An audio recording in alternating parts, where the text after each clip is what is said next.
comfortable to share information.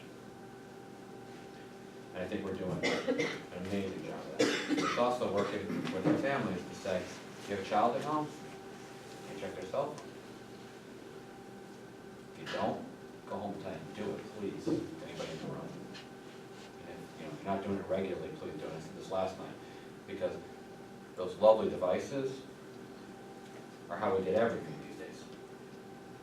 If no longer Johnny writes Julie a note and it gets shared, sent over this communication and that communication, ghosted 3 times, and people are trying to recover data from 2 weeks ago. Why we're doing a presentation for all our families in Safe and Sound Schools. How that builds into the community, not just at a school building.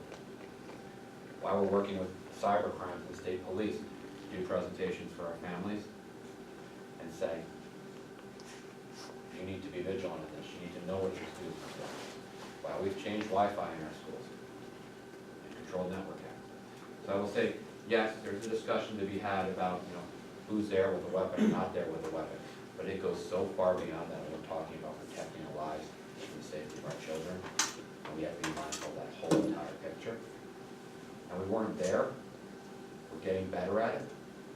We're continuing to improve. And when we get to that point where we've reached that level, then we maybe have to have that next conversation.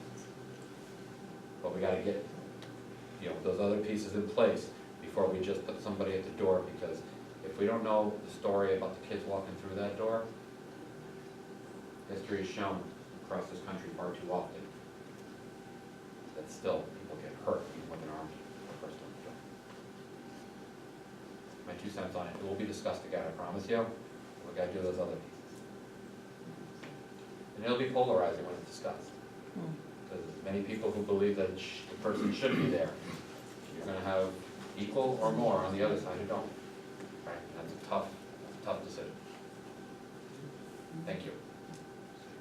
Other questions? I will hang out afterwards if you want to. Yes, sir. It's okay to make a comment? You can make, if those of you who have gotten to know me, I'm still working on my filter. I still, I'll accept things and I'll answer. I'm pretty candid, so go ahead. Well, let's think about a positive comment, if that's okay. I'm good with that too. I just want to say thank you for being here, and thank you for making what I think is the clearest presentation I've ever heard on a proposed budget. And I've gone to these meetings for years and years and years. I appreciate that. Thank you. Wouldn't it be nice if the state of Connecticut would take the time to do this same kind of presentation with us? We'll get off camera. I'm not laughing on camera on this one. About the way they spend money. Wouldn't it be really interesting if Washington, D.C. would do the same thing about the way they spend money? It's interesting in Connecticut because you point out we got 169 towns, and we love our municipalities, we love our local control. We do. And that's expensive local control. It is.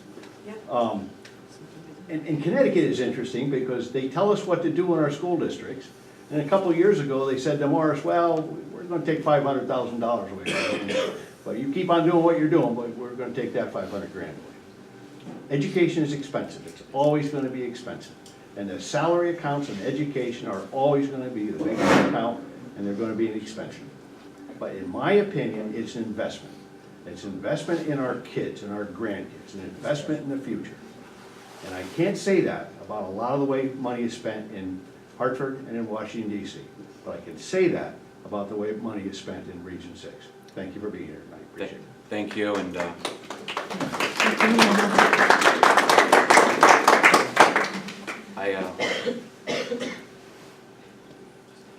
I guess the best way to put it is, it would be nice.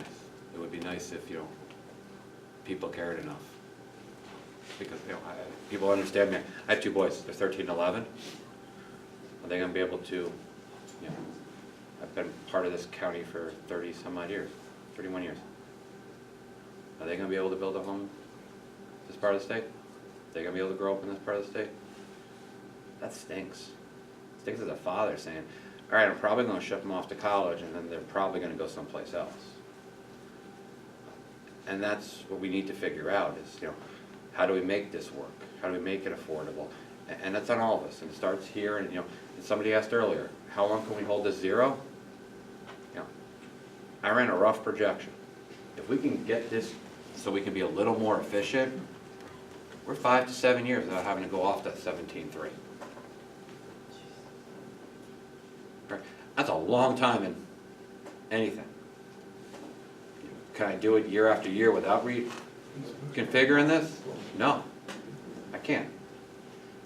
Because eventually the costs are going to catch up. We'll save 40 here, we'll save 50, we'll be able to be, get smarter with some things. We'll be able to get some staff more in alignment. But if we don't figure out some other efficiencies, no, it will eventually catch up. And the capital needs will eventually catch up. That's why I'm saving, because I'm concerned. I'm concerned if we blow some circulators and some heaters at Wamogo. The fact that I showed the PD account. There's 2 restrooms if you walk right off the cafeteria at Wamogo.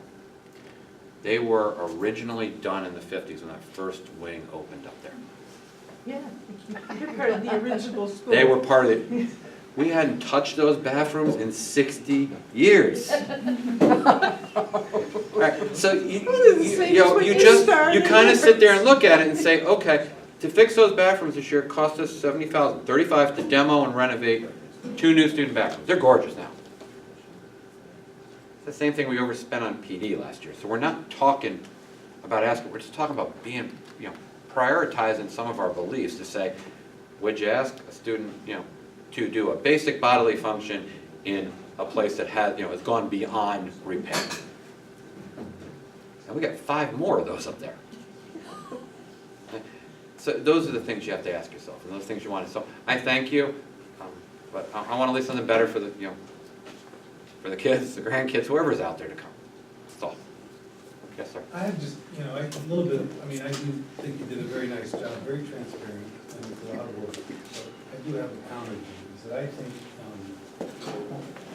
I think we have a very high-cost system here. I think you have a high-cost school system, and it's not particularly high-performing. And I'll give you the data that I have, and I've said this before. The town of Westport spends about what we spend per student. It's the #1 school system in the state. So you have a high-performing school system and you have a high cost. You have another school system, Ellington, which is high-performing. It's ranked below 40, and it's relatively low cost. The cost per student, $12,000. So you have a high-performing and a high cost, it's okay. High-performing, low cost is even better. You have some systems that are low cost and not very well, not high-performing. I won't name any names. I'll name those. But the dilemma we have here is we don't have a very high-performing school system, and we have relatively high cost. And I think the kids are suffering, and because let me tell you, I had no kids in the system, I never had kids in the system, but I want a high-performing school system as much as any parent. Because when you have a high-performing school system, you have a vibrant community, your values, your homes are up, people want to move into the community, so I'm all for, you want a high-performing school system. The only question is, you want to make sure you're getting value for that. And I think here, I looked in the latest study today, we used to be ranked 66, now we moved down to 72. What study? The niche study, NICHE. So it ranks Westport #1, Litchfield 34, and Wamogo 72, down from 66. Correct.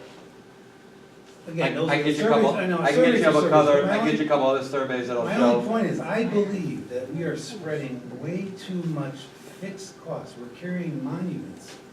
We're spreading way too much fixed cost over a declining base of students. And at the end of the day, the students are suffering because you've got to carry these monuments. I really do think, and I do think you should spend, you may not like it, some shiny consultant money, or get an impartial or an unbiased view of what you should be doing with this school system. It seems to me that the fixed costs are just daunting compared to the total cost of the system. To the point I raised earlier, with some flexibility, with some discussion about efficiencies, there is savings to be had, and there is reinvestment to be made. To the fact on performance, I'm not going to disagree that we've underperformed in some areas. We've also overperformed in other areas. With that said, probably find a report that'll tell you a bunch good and a bunch bad. Yeah, I mean, I don't wanna. So, I'm and just saying- I don't take any of it personally, but I'll give you an example of where you run into these things. Can I use the Brady family for an example for a second? It's okay. Depends on what you're gonna say. We give a senior, right? Don't cry, it's okay. We got a little days to graduation. But starting to the point, their seniors had 4 full-time principals. And if you want to factor in the interims, the days, and everybody else, you're probably at 7 in the course of 4 years. And I might be light on that number. When you don't have leadership in a building, people can work as hard as they want. Or they may not. They can go in their classroom and just teach and close their door. That's going to impact performance. And that's not just teacher's fault, that's just human nature. And the kids are going to sit there and say, okay, who's coming in this week to tell me what, right? You start to look at those districts you named, what do they have? Consistent leadership. What else do they have? Consistent teachers. And what have we done in this district? We have churned and burned good teachers. Yep. Just because, I didn't finish the sentence intentionally, thank you. Sorry. I believe you. And that's going to be part of your issue as well. So it's not just a fiscal issue, it's a cultural issue. Oh, It's issue. a climate issue. It is understanding that if we just keep doing the same thing, and we expect different results we've just practiced, thank you. Insanity. And we've done that well. What we're trying to do is break the insanity cycle, either go for full-blown crazy or better results. Jury's still out which way it's going to go. But, to that point, you're right. I can't dispute we could perform better. Can't dispute we weren't efficient. I can say we're in the right direction, but it takes all of us. And no consultant, you want to throw 40 at them, 50 at them, we've spent plenty on them in this district and other districts over here, is going to tell you anything different.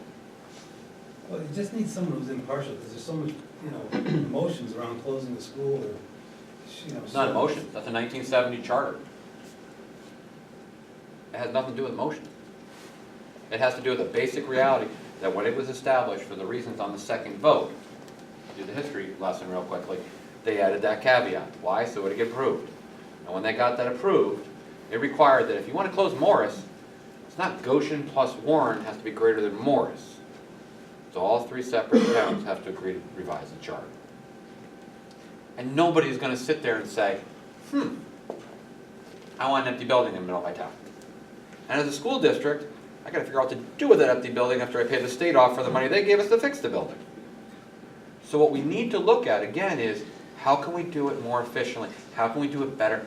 Not for the adults involved, for the children involved. Because it's difficult when you have a class of 8, when you have a class of 4, when you have an odd number of 26. How do we look at those numbers and try to do it better?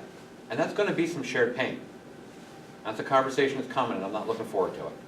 But it has to be had. Likewise, to those that believe we're going to build some big super building, it's $40 million, rough size number. We still got 3 empty buildings we got to pay for and pay back on. We'll get $10 million back on reimbursement. You want to talk about debt service? You're looking at $30 million of debt to do that project. It's not going to guarantee you any better results, any better budget, because you're going to be spending now on $17 million. You're going to be spending roughly $3.5 in debt service. Yeah, see, you can't subscribe to that. So we have what we have. Like some famous coach said, by this time your record says what your record says there, right? So we know what we are. We got to work inside those parameters and do it better. And we can. I truly believe that. Or I'm going to get run out of one town or another saying it. Maybe both. Yes, and then I'll go back over there. Can you just break down the professional days? What is entailed in that money? That professional development from Yeah, last year? the 100. Where'd 100 grand go? Yeah. A lot of consultants, a bunch of out-of-state professional development. Okay, because I asked about that one time and I was told there was grants for those. You might have had grants, but that's $100,000 of local money, so there's a lot that went into that. Because then you're paying for the subs too, is that included No, in that money? That's in a different line item. That's a separate line. Okay, We will never do that again, okay. I promise you. And we now have a policy that if somebody goes out of state, it gets approved, it gets recorded, and then it goes to the curriculum committee to present what they've done. So there is accountability there. Okay. Don't say that word too loud. Yes, ma'am. When I look back at something that I experienced when I was going through my student teaching, and it was in Middlegate, Newtown. It was a classroom of 40, I would say 42 plus students, all second, third, and fourth graders, 2 teachers. Of course, they would take their coffee break at the same time, leave me with, but I'll tell you now that I look back on it, that seems like the ideal situation to, solve a lot of these problems where there's low enrollment in different classrooms. It gave those second graders that talk about enrichment, those that were ready to read at a, third, fourth grade level, they could do it.